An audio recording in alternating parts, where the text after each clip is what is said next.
White House says the key strategy of Biden's 2024 campaign is to, quote, show the president being president, adding that Biden will focus on his legislative accomplishments and his leadership in the global community. Either way, the campaign is expected to look very different from his 2020 bid, when Biden spent most of it in the comfort of his Delaware home, conducting virtual events and fundraisers.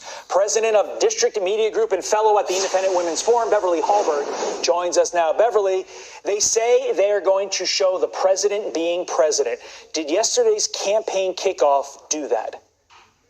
If that was the goal, I would say they failed at this point, because there is rightly a lot of criticism about this video. For example, one of the things that's really surprising about it is from a content perspective. The president didn't list any of what he would view as his accomplishments. Typically, when somebody is running for re-election, especially president, they want to talk about what they did in the first term.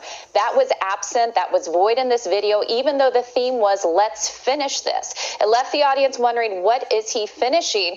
And just when you listed all the issues that we have in this country with crime, with the border, it makes you think that that's what he's finishing. It wasn't the right message. But also from an optical standpoint, I found it very interesting that you didn't see the president very much in this video. There was a very short clip at the beginning when he is doing a direct teleprompter read to the camera, and then at the very end where he's awkwardly pointing.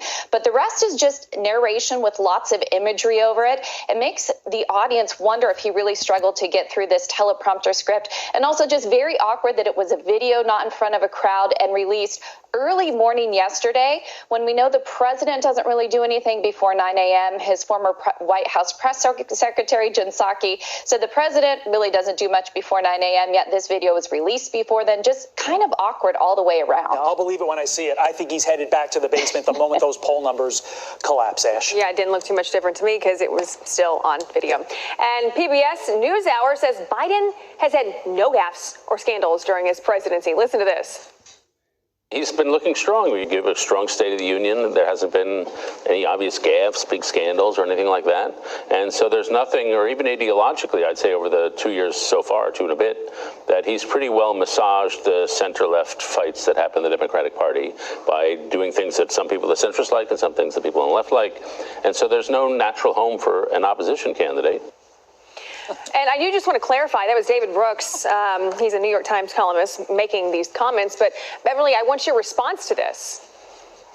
Well, it's no wonder that Elon Musk wanted to put the label of state-sponsored and government-funded media on PBS, because when you look at this clip, the fact that the host didn't even push back on this ridiculous assessment. I mean, where do we even start with the gaffes? Just take a look at whether or not he's falling upstairs, which happens quite often. But even his recent trip to Ireland, he made the horrible mistake of confusing the New Zealand All Blacks rugby team to the British military force, the Black and Tans, and actually closed out a speech in front of state officials by saying, God bless you all, and let's go lick the world. I mean, you can't make this stuff up. We should just have a gaffe meter, because it happens all the time.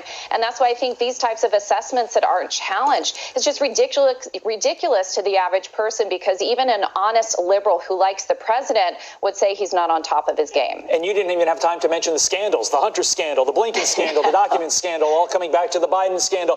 We ran out of time at Beverly Hallberg, but we could spend an entire week going over the gaffes and the scandals. Beverly.